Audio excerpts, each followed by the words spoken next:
한 청년이 있었습니다. 그는 공무원 시험에 여러 번 떨어지며 깊은 좌절감에 빠져 있었습니다. 매일 도서관과 집을 오가면서 자신의 삶은 그저 실패작이라고 스스로 낙인을 찍었습니다. 그러던 어느 날 우연히 발걸음을 멈춘 곳이 동네에 있는 자그마한 카페였습니다. 그 카페 주인은 부부는 언제나 환한 미소로 손님들을 맞았고 특히 이 청년에게 따뜻하게 격려의 말을 아끼지 아니하였습니다. 처음에는 그저 친절한 이웃이라고 생각했지만은 이야기를 나눌수록 그 부부의 삶에는 깊은 평안과 지혜가 스며 있다는 것을 느꼈습니다. 그 부부와의 만남을 통해 난생 처음으로 교회의 문턱을 넘어서게 되었습니다. 이 만남은 청년의 삶을 완전히 바꾸어 놓았습니다. 그는 부부가 운영하는 카페에서 아르바이트를 시작하게 되었고 그곳에서 삶의 진정한 의미를 찾아 나섰습니다. 좌절감을 그는 드디어 극복하고 신앙 안에서 새롭게 일어서는 전기를 마련하게 되었습니다. 결국 그는 공무원이 되는 것을 포기하고 못 되었지만은 그 부부의 권유를 따라 시작한 사회복지 공부를 통하여 지금은 의미 있고 보람된 일을 해나가고 있습니다. 그런데 그가 늘 이런 말을 하곤 합니다.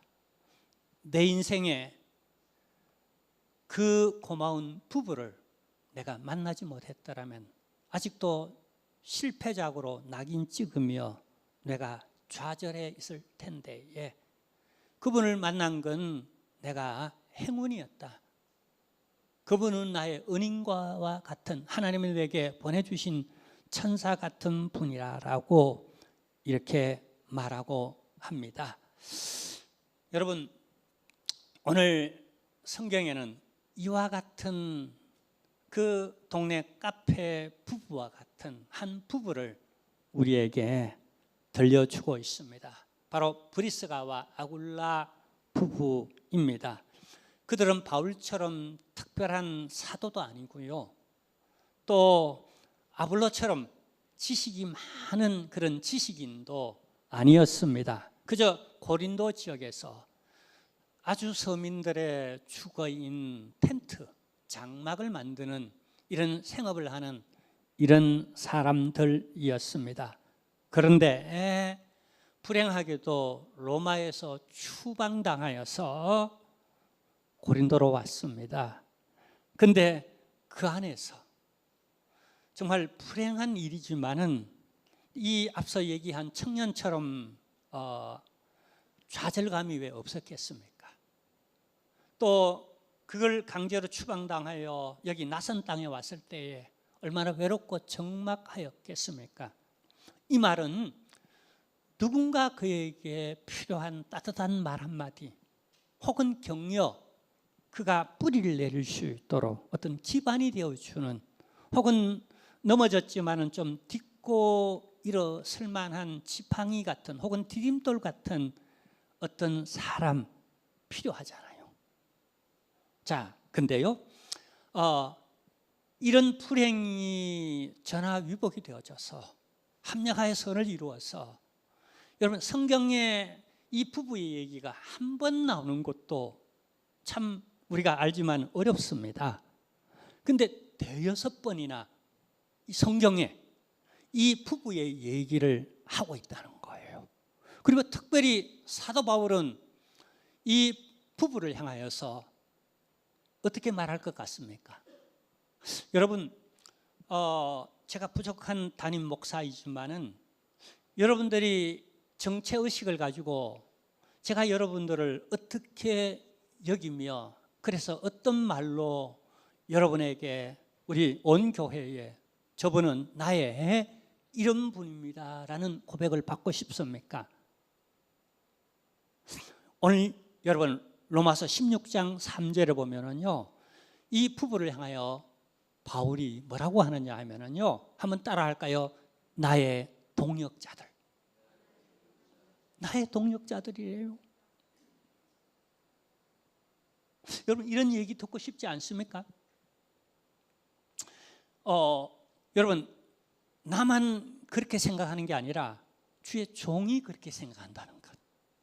그리고 그것을 온 교우들에게 선포한다는 것. 어쩌면은 우리가 시기심적 마음으로는 그만 특별히 사랑하는가, 그만 왜 이렇게 띄우는가, 이렇게 생각 들기도 하겠지만은요, 그러나 하나님이 왜 이렇게 하겠습니까? 이게 교과서적 어떤 교훈을 담고 있다는 거예요. 동역자가 되는 것. 우리 한번 오늘 이 메시지로 하나님의 음성을 듣기를 성령 안에서 축원합니다. 오늘 감동이 일어나기를 축원합니다. 자, 먼저 성경에서 가장 먼저 여러 군데에서 이 부부를 얘기하는데 가장 최초로 가장 먼저 얘기하는 부분을 한번 함께 보도록 하겠습니다. 사도행전 18장 1절에서 3절입니다. 그 후에 바울이 아덴을 떠나 고린도에 이르러 아굴라라 하는 본도에서 난 유대인 한 사람을 만나니 글라우디오가 모든 유대인에게 로마를 떠나라고 명령한 고로 그가 그 안에 브리스갈라와 함께 이탈리아로부터 새로 온지라 바울이 그들에게 감해 생업이 같으므로 함께 거하며 일을 하니 그 생업은 장막을 만드는 것이더라. 자, 이 부분에 대해서 우리 세상 역사가였던 수에토니우스가 이 부분에 대해서 기록합니다. 당시 이 로마에 있었던 유대인들이 예수 그리스도의 일로 말미암아 서로 왈가불가하며 소동들이 일어났다는 거예요. 그렇지 않아도 로마 황제들은 유대인에 대해서 좀 안티적인 부정적 생각을 갖고 있었습니다. 이를 계기로 로마에 있는 모든 유대인들은 애나 어른이나 시민권을 가졌든 안 가졌든 누구나 할 것 없이 추방하노라 하고 황제의 법령에 따라 추방을 해버렸어요. 그 가운데 한 사람이 바로 이 브리스가 부부였다는 겁니다. 여러분, 추방당할 때의 심정, 왕따 당하고 너 꺼져, 고홈, 양키 뭐 이런 얘기를 들을 때에 여러분 받는 서러움과 그리고 막막함, 고대 사회에 어디에 이사한다는 게 수월찮잖아요. 그것도 해외로, 그죠? 이민 간다는 게 특히 장막업을 하는 사람들이었어요. 서민청에 주거 이렇게 요즘 같으면 조그마한 그냥 서민들의 그 무슨 임시 가건물 같은 거 만드는 이런 업을 가지고 하는 사람들이에요. 이런 업을 하는 사람들은요, 지역사회 친화적인 생업들입니다.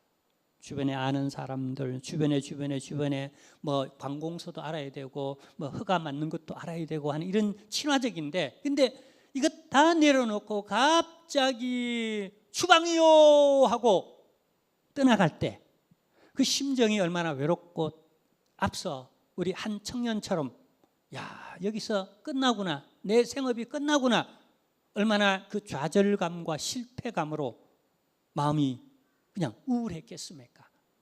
그래서 간 곳이 고린도였어요. 희한하죠? 그죠? 자, 근데 이 안에 하나님의 섭리가 있었어요. 이 부부가 왜 고린도로 갔을까요? 글라우디오 로마 황제가 추방이요 하고 추방당하여 갔을까요? 예, 직접적인 연관이 있습니다. 그러나 그 안에 하나님의 섭리가 있었다오. 할렐루야. 어쩌면 이 두 부부는 그냥 잘 먹고 잘 살고 건강하게 자식 놓고 그냥 행복하게 살다가 죽었다, 이것으로 끝날 판인데, 이때부터 인생의 의미가 시작됩니다. 우리 예수 믿는 사람은 적어도 전 네가 무엇으로 사는가 라고 하는 하나님 앞에 물음을 가질 때 내가 내게 이렇게 말합니다. 너는 보람으로 사는 거야. 너는 의미로 사는 거야. 그렇습니다. 우리 그리스도인은 의미로 사는 거예요. 이때부터 여러분 불행 가운데서 어쩌면은 자기가 살아가야 할 길, 내가 걸어가고 싶은 길이 있어요. 그러나 하나님께서 정해놓은 내가 걸어가야만 하는 그 길이 있어요. 이제 드디어 본 궤도로 불행한 일이지만은 오히려 합력하여 선을 이루어 하나님의 섭리 가운데에 본 궤도로 의미 있고 진짜 보람 있는 길로 들어서는 그런 출발 지점이 되어졌다는 거예요. 여러분, 어쩌면 실패했다, 더 이상 안 된다, 이제는 끝이다 하는 그 지점에서 하나님은 진짜 의미 있고 하나님이 원하는 그 길로 인도하는 출발점으로 삼을 수 있다는 것 앞에서 우리가 다시 한번 역경과 환난 가운데서도 하나님의 인도하심, 그 섭리를 잠잠히 묵상하며 기다릴 수 있는 저와 여러분이 되었으면 좋겠습니다. 그것은 주의 종 바울도 똑같았습니다. 바울이 어디로 왔다고요? 아테네에서. 1절에 보니까 아테네를 떠나라고 말을 합니다. 아테네에서 고린도로 왔어요. 아테네에서 실패했습니다. 바울의 선교 여러 지역들이 있었지만 아테네에서 바울도 신학자잖아요. 철학자잖아요. 그리고 또 궤변자잖아요. 그러니까 한마디 그 폴리스, 폴리스 그 언덕 위에서, 저도 그 언덕 위에 서봤습니다만은 그 언덕 위에서 한번 철학을 외치고 뭔가 하고 싶잖아요. 그래서 그도 철학을 외치고 뭔가 했어요. 근데 왜 그렇게 허전합니까? 실패작이었어요. 그 좌절감을 가지고 떠나온 것이 이 고린도였습니다. 근데 실패작으로 끝나고 그렇게 쫓겨오다시피 고린도에 왔지만은 이 두 부부와 바울이 만났다는 거예요. 할렐루야. 하나님 안에서, 하나님의 섭리 안에서 이 두 부부와 바울이 만났다는 거예요. 여러분, 이 만남이 우연이었겠습니까? 아니요.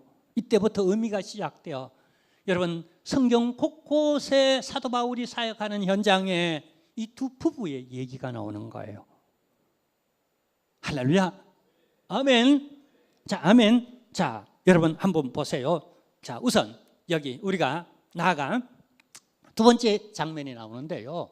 두 번째 장면이 나오는데 사도행전 18장 18절에서 19절 내용입니다. 자, 여기 읽어보면은요. 바울은 더 여러 날 머물다가 형제들과 작별하고 배 타고 어디요? 지금의 시리아로 떠나갈새 누가 함께 한다? 브리스갈라와 아굴라도 함께 하더라. 저는 이 함께하는 단어가 큰 울림이 됩니다. 그래서 우리 한길교회가 어떤 교회라고요? 함께 가는 한길교회. 이건 모르면 간첩입니다. 다시요. 우리 한길교회가 어떤 교회라고요? 함께 가는 한길교회입니다. 함께 했대요. 여러분, 이 생업적으로, 사업적으로요.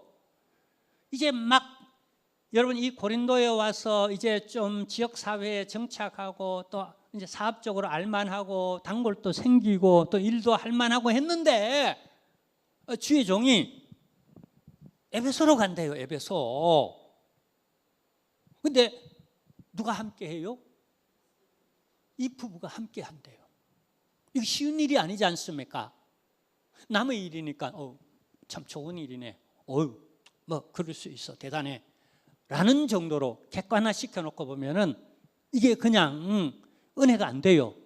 그러지만은 내 일이라고 생각해봐요. 그때부터 갈등이 생깁니다. 인생은 갈등이에요. 갈등 없는 여러분 어떤 헌신, 봉사, 십자가가 없는 거예요. 십자가는 갈등 속에서 굳게 결심하고 극복해내면서 진 거예요. 우리 이런 십자가가 있어요. 근데 함께 했대요. 이제 함께 하는 건요, 그냥 룰루랄라 하면서 함께 하는 게 함께 하는 겁니까? 맞아요. 그러나 그게 절반이에요. 기쁜 일도 함께 해야 되겠지만은 이렇게 소명의 십자가를 지는 자리에도 이 부부가 함께 한대요. 이 함께 하기 위해서 많은 걸 투자해야죠. 많은 걸 손해봐야죠. 그죠? 여러분, 부부도 함께 하는 데는요, 함께 사는 데는요, 좋은 것만 함께 하는 게 아닙니다. 괴로울 때나 아플 때나 힘들 때나 가난할 때나 혹은 병들 때나 진짜 그게 함께 하는 거죠. 함께 하는 거죠. 그래서 바울은 뭐라고 표현하죠? 나의 동력자다. 여러분, 이런 마인드를 갖고 또 이런 말이 또 이렇게 온 교우들 앞에 자랑하는 건요, 쉬운 일이 아니에요. 근데 성령의 감동으로 나도 모르게 저절로 그분 그러면은요, 애먹이고 까다로운 안티 이런 이미지가 떠오르는 게 아니라 그분들은 나의 동력자야. 와우, 그분 나의 동력자예요. 여러분, 여러분들은 친구들 만나고 나가서 커피 마시면서 주로 무슨 자랑합니까? 우리 목회자들은요, 주로 자랑하는 게 뭐냐면 우리 장로님들 자랑합니다. 권사님들 자랑합니다. 우리 집사님들 많이 자랑합니다. 그게 목회자들의 프라우드예요. 그리고 의미예요. 우리 의미로 살아. 의미예요. 이렇게 믿으면 좋아. 요즘 이렇게 기도를 열심히 하고, 이렇게 봉사한데, 그 자랑, 그 의미로 신바람 났어요. 아주 그냥 신났어요. 춤을 춰요. 아주 그냥 춤을 춰요. 할렐루야. 바울이 그렇게 고난받고 여러분 적그리스도인들에게 그냥 안티 세력들에게 돌맞아가면서도 그렇게 에너지를 얻고 신바람 났어요. 누구를 생각하면은 이 동력자들을 생각하면은 신바람 났어요. 어디든 따라가요. 에베소만 따라가는 게 아닙니다. 나중에 로마로 갈 때도 순교하러 갑니다. 죽으러 갑니다. 가지 말라 그러는데도 바울이 그냥 가면 네가 이 띠로 매여가지고 네가 이제 로마로 그냥 끌려가서 네가 거기서 죽는다 그래도 앞으로 죽어도 여러분, 돈 따먹기 위해서 하는 게 아니에요. 그냥 하나님의 나라를 위해서 죽고자 하는 거예요. 근데 그 일에 미련스럽게도 누가 따라 나서요? 광신자 부부. 광신자 맞나요? 어쩌면 오늘날 기준으로 보면 그렇게 볼 수도 있어요. 근데 따라 나섰어요. 할렐루야. 한번 하나님께서 동력하게 하니까 그냥 시험이 오나 시어머니가 오나 그냥 아들이 오나 며느리가 오나 누가 와도 어떤 비바람 풍랑 시험이 와도 그냥 함께 가는 거예요. 할렐루야. 아멘. 제가 37년 전에 조그만하게 교회를 개척해 놔놓고 그때는 얼마나 외로운지 말이에요. 그 어느 날 큐티하다가 이런 성경 구절을 만났어요. 보라, 희어져 추수하게 되었도다. 너희는 넉 달이 지나야 추수할 때가 온다고 하지만은 보라, 희어져 추수하게 되었도다. 일꾼이 힘이 부족하니 너희는 내 아버지께 구하여 일꾼을 주소서 하라 라고 하는 그런 말씀을 받고 저기 어떻게 해요? 삼각산에 올라가서 밤새워 기도하며 주여 동력자를 주세요. 함께 기도할 동력자, 함께 이 지역을 복음화시킬 동력자, 함께 또 교회를 세울 동력자를 주세요. 목말랐었어요. 한 사람도 참 귀했었어요. 주세요. 그냥 주님이 보내달라고 하셨지 않습니까? 그랬으면 주님이 보내주셔야지. 안 그래요? 땡깡투 부르고 막 그냥 그렇게 했었어요. 목말랐었어요. 그래서 그런지 지금까지 하나님께서 많은 동력자를 붙여주셨어요. 할렐루야. 그래서 오늘 우리 한길교회 돌아보니까 은혜로라. 아까 우리 찬양했죠. 내일 평생 달려올 길 달려오고 보니까 은혜로 많은 하나님 관계를 형성하게 하시고 여러분들의 도움을 받아 제가 목회할 수 있었고 우리 교회가 여기까지 세워줄 수 있었고 우리 장로님들, 권사님들, 우리 안수 집사님들, 우리 여기 셀 리더들, 우리 여기 임원들, 또 우리 성도님들, 셀원들 한 분 한 분들이 저는 너무 귀하다고 생각합니다. 잊지 못하겠죠? 그래서 바울이 잊지 못해 하고 있다는 사실입니다. 그리고 동역자라고 하는 고백을 그렇게 하고 있다는 거예요. 자, 그 다음에요. 세 번째 이 부부의 얘기가 성경에 또 나옵니다. 사도행전 제18장 24절에서 26절 얘기인데요. 우리 함께 보도록 하겠습니다. 알렉산드리아에서 난 아볼로라 하는 유대인이 에베소에 이르니 이 사람은 언변이 좋고 성경에 능통한 자라 그가 일찍이 주의 도를 배워 열심으로 예수에 관한 것을 자세히 말하며 가르치니 요한의 죄로만 알 따름이라. 그가 회당에서 담대히 말하기를 시작하거늘 브리스가와 아굴라가 듣고 데려다가 하나님의 도를 더 정확하게 풀어 이르더라. 교회 안에는 이런 사람들이 있죠. 아볼로 같은 사람들이 있죠. 여기 아볼로가 어디 출신이라고요? 알렉산드리아 출신입니다.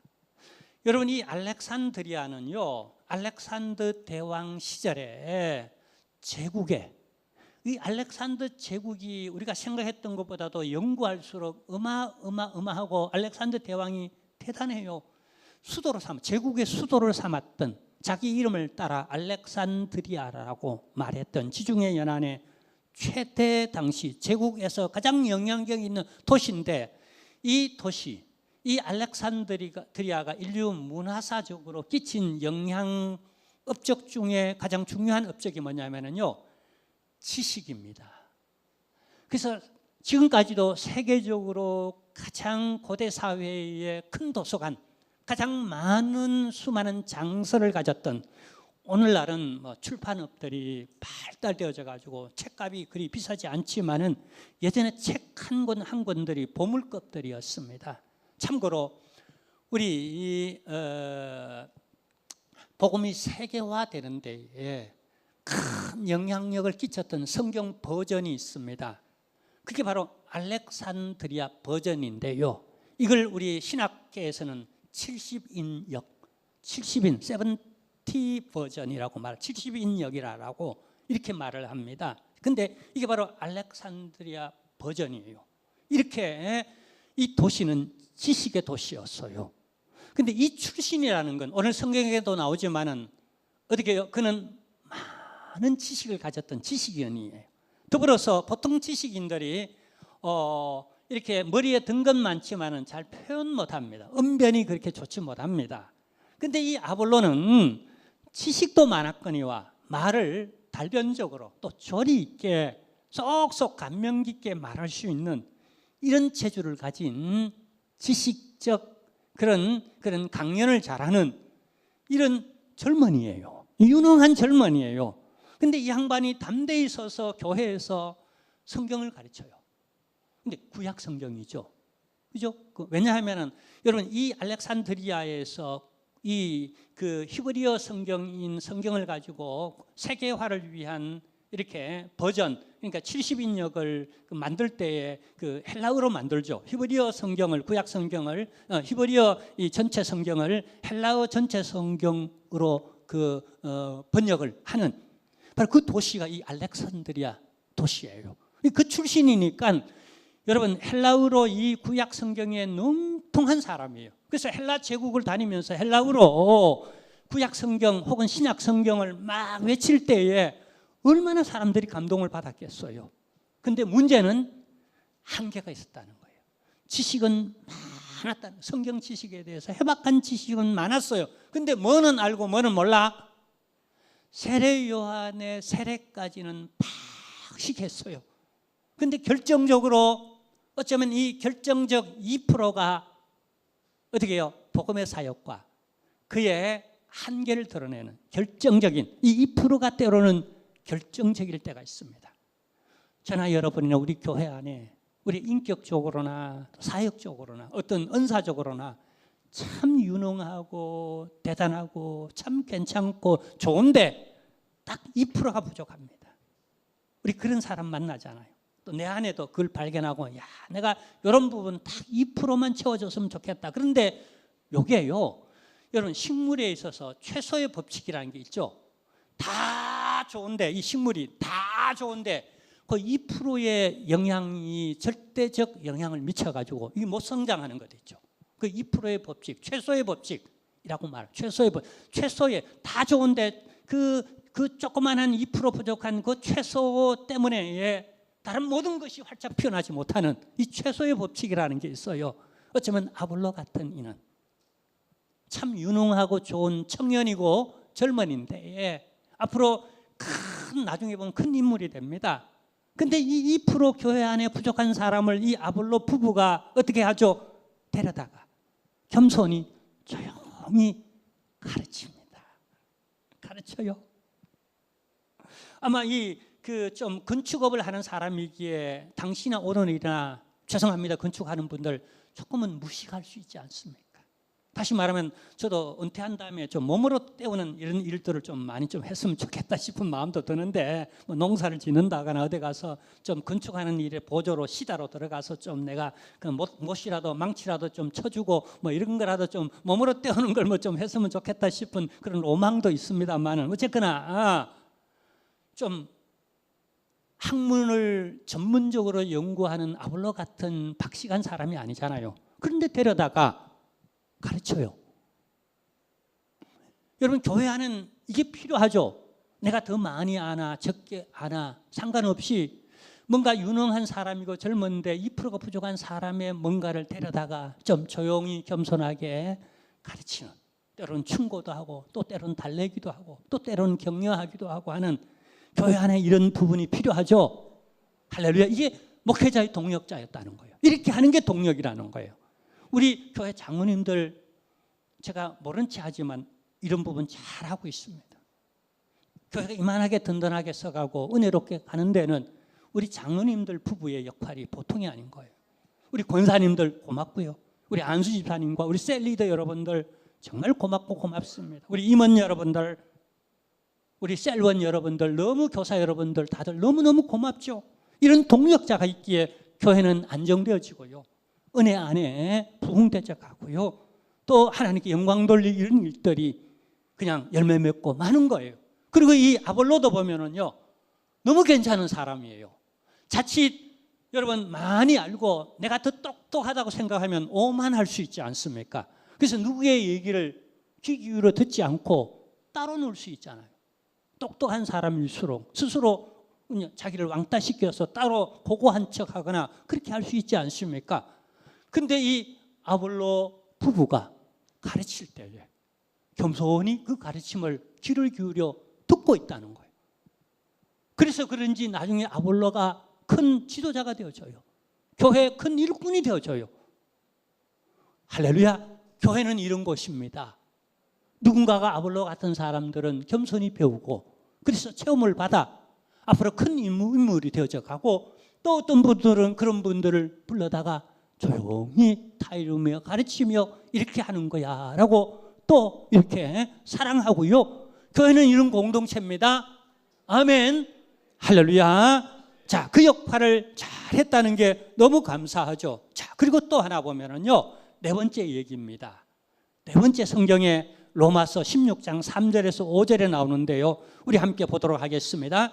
너희는 그리스도 예수 안에서 나의 동역자들인 브리스가와 아굴라에게 문안하라. 그들은 내 목숨을 위하여 자기들의 목까지도 내놓았나니 나뿐 아니라 이방인의 모든 교회도 그들에게 감사하느니라. 또 저희 집에 있는 교회에도 문안하라 라고 이렇게 말합니다. 자, 초대교회 시절에는 우리 지금의 형태처럼 교회가 이렇게 건물이 번듯하게 있거나 이렇게 많은 회중들이 한자리에 모여 이렇게 예배할 수 있는 곳이 없었습니다. 건축업이 그만큼 발달되지 못하고 무슨 신전 하나 짓는데도 어마어마한 돈과 재정과 또 노력과 국책 사업으로 이만한 건물 짓는데도 당시는 그렇게 힘이 드는 거예요. 자, 그래서 당시 교회들은 하우스 처치라고 부릅니다. 가정교회였어요. 그러니까 누군가가 집을 좀 넓은 집이 있는 사람이 가정을 오픈합니다. 그럼 거기에 성도들이 모여 예배드리고 성경 공부하고 기도하고 또 성찬을 하고, 그다음에 그 지역이 교제장이 되고 선교 센터가 되는 교회 역할을 했어요. 이 부부가 에베소에 있을 때에 그렇게 했던 거예요. 바울이 무슨 집이 있습니까? 뭐가 있습니까? 근데 이 아볼로 부부가 그렇게 해서 뭐가 세워졌어요? 하우스 처치가 생겨진 거예요. 에베소 교회가 그 터전 위에 그렇게 세워진 거예요. 그리고 고린도에 가서도 그렇게 해서 그렇게 세워진 거예요. 그리고 이 부분은 로마 교회에 보낸 편지라는 거예요. 너의 집에 있는 교회. 그러니까 로마 교회에서도 이 아볼로 부부가, 브리스가 부부가 자기 집을 오픈했다는 거예요. 내놓았다는 거예요. 이게 쉬운 일입니까? 남의 일이니까 그럴 수 있네, 그래야지. 근데 내 일이라면요 갈등 생기겠죠? 그것만은 못해요. 내가 일평생 그거 하나 얻고자 여기까지 왔는데 무슨 말이에요? 그렇잖아요. 아마 우리 성도들 가운데 그렇게 교회에다 집을 헌납하면 저 같으면 아마 제 양심상 어쩌면 믿음이 없어서 인간적인 생각을 너무 많이 해서 그런지 모르지만은 일단 하나님께 드린 것 교회가 받고요. 제가 좀 멋있는 목사잖아요. 저는 우리 장로님들과 의논하고 해서 돌려줄 겁니다. 한번 해볼래요?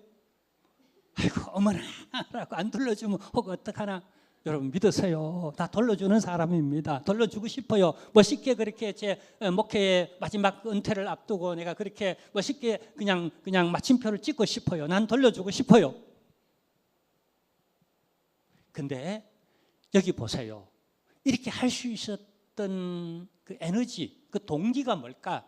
여기 2절에 여러분 한번 보면은 그렇게 말하죠. 4절에 보면 내 목숨을 위하여 자기들의 목까지도 내놓았나니. 목숨까지 내놓았는데 집 내놓을 수 있겠죠? 이 정도면은. 근데 목숨이 아까워. 그러면 내놓겠습니까? 못 내놓겠습니까? 더 갈등이 생기겠죠. 어쩌면 이 브리스가 부부도 왜 갈등이 없었겠습니까? 인간인데 다. 그러죠? 특별히 집이 뭔지 아는 사람이잖아요. 건축업을 하는 사람이잖아요. 알기 때문에 또 못할 수가 있습니다. 근데 해요. 그래서 바울은 동력자다. 온천하에 저 부부는 나의 동력자다라고 하는 동력의식을 갖게 되었고, 이걸 또 그냥 온 동네에 자랑합니다. 나의 동력자들 보라, 나의 동력자들이야 라고 안부도 묻고 막 자랑도 하고 막 성경에도 몇 번씩이나 이렇게 기록하도록 만들고 이렇게 하는 거예요. 여러분 교회사에는 사실 이런 인물들이 제법 많습니다. 그리고 성경에도요 한 사람 딱 들라면은요 이 사도행전을 기록한 누가복음을 기록한 누가가 그런 사람이었어요. 본래 그는 잘 나가는 의사였어요. 오늘이나 옛적에나 의사들은 돈 많이 벌잖아요. 그래서 학교에서 공부 1등 하는 사람들이 그냥 거기 가려고 엄청 노력하잖아요. 왜 그렇습니까? 잘 나가니까. 이쁜 아가씨들이 시집 올라 그러니까. 사람들이 선생님 하면 존경하니까. 서로 의사 되려고 그러잖아요. 누가는 그런 사람이었어요. 근데 내려놓습니다. 왜요? 아마 그도 인생은 떡으로만 살아가는 게 아니라 의미로 사는 거야 라는 걸 일찍이 깨달았던 모양이에요. 그래서 죄수인 바울을 따라 놨습니다. 잘 나가는 바울이 아닙니다. 의의가 없어요. 어쨌거나 여러분 한번 생각이, 담임 목사가 어쨌거나 뭔가 죄가 없고 어쨌거나 그냥 끌려가서 감옥 지금 생활하고 있다고 생각해봐요. 누가 따라 나서겠어요? 감옥까지 따라올래요? 보세요. 여러분 알아봤답니다. 아무도 아멘 안 하지 않습니까? 이때 아무도 아멘 안 했다니까요. 바울도 누가 따라가겠어요? 감옥까지 가는데, 그것도 죽으러 가는데. 로마 작은 길입니까? 근데 따라 나서는 사람이 있어요. 그것도 할 일 없어 따라 나서는 게 아니라, 내가 시간이 나서 형편이 되어서 따라 나서는 게 아니에요. 그냥 목숨까지 내어놓았나니. 그렇게 브리스가와 아굴라도 따라 나섰고, 여기 누가도 그렇게 따라 나선 거예요. 왜요? 바울이 죽으러 가는데 함께 죽고자 하는, 목숨 내어놓고 가는 길이 동업자의 길이 아니겠어요? 처음에는 어떤 이익을 위해서, 생업을 위해서, 돈 벌기 위해서 동업자가 되었습니다. 그렇지만 이게 성화되어서, 그 의미가 성화되어져서 비전의 동력자가 되고, 이제는 몸까지도 함께 죽으러 가는, 바울도 거기 죽으러 간다고 대놓고 얘기하잖아요. 말리는데도 나 죽으러 가겠다. 그 주변에서 이 누가를 말리는 사람들이 얼마나 많았겠습니까? 그리고 그 주변에 브리스가와 아굴라 부부를 만나는 막는 사람들이 얼마나 많았겠습니까? 근데 고한다니까요. 죽어도 고했다니까요. 돈 따먹으려고요? 아니었어요. 의미를 향하여, 그죠? 파트너십을 영적으로 이루어 갑시다. 저도 함께 할게요. 제자들 다 도망했던 때가 있지 않습니까? 십자가를 예수님께서 지실 때 말입니다. 그냥 그 이후에 예수님과 함께 가죠. 그죠? 함께 가는 거, 그게 예수님과 동력이고, 이렇게 함께 가는 누가가 동력자고, 이 브리스가와 아굴라가 동력하고 있다는 사실이에요. 이런 동력자들이 있기에 교회가 교회되어 가고, 은혜가 은혜되어져 가고, 또 이 동력하는 관계 속에서 에베소가 복음화됐다니까요. 고린도가 복음화됐다니까요. 이 로마가 복음화됐다니까요. 바울 혼자요? 아니에요. 함께 한 거예요. 함께 했기에, 함께 동력했기에 이 하나님의 나라가 이렇게 확장되어져 갔다고요. 여러분, 물이 바다를 덮은 것과 같이 온 세계가 여호와를 인정하고 그분의 말씀을 인정하고 복음을 인정하는 그날이 속히 오기를 원합니다. 그런데 이 일에 우리가 아멘 했잖아요. 그럼 우리가 동력하자는 말에, 함께 전도하고 함께 선교합시다라고 하는 말에 우린 아멘 해야 합니다. 그것이 바로 그 근거입니다. 그게 딴 결이 아니에요. 같은 결이에요. 내가 복음 전하는 사람과 선교사들과 주의 종들과 서로 우리 어떻게 해요? 우리 교회 안에서 앞장서서 봉사하는 사람들과 셀 리더들과 우리 더불어 함께하는 것이, 동력하는 것이 곧 하나님의 나라의 동력자들입니다. 이런 사람들이 일어나기를 원하고 축복하기를 원합니다. 아멘. 그래서 여기 자기들의 목숨을 나를 위해 내어놓은 사람이다라고 이렇게까지 할 수 있는 이런 복 말이에요. 잊지 못하겠죠? 여러분, 마지막으로 나오는 장면이 있습니다. 마지막으로 나오는 장면인데 이 다섯 번째 나오는 장면입니다. 디모데후서 4장 19절입니다. 브리스가와 아굴라와 오네시포로의 집에 문안하라. 집이라고 하는 말은 여기 하우스 처치를 말합니다.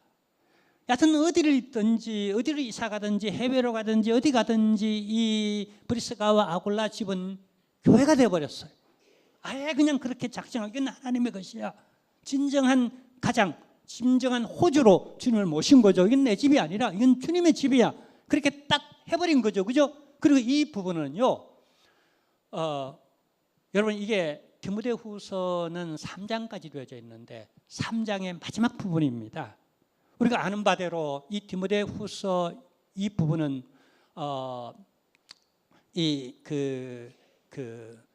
사도 바울이 마지막 순교 직전에 믿음의 아들이자 자신의 대를 이어 목회할 후임자에게 보내는, 여러분, 그 유언과도 같은 편지라고, 그 편지의 마지막 부분에 안부를 전하는 걸로 얼마 후에 그는 이제 순교를 당합니다. 이게 순교당하기 바로 전에 그냥 믿음의 아들인 디모데에게 편지를 보내며 마지막 안부를 묻는 장면에, 그 첫 장면에 이 부부에 대한 얘기를 하고 있다는 거예요.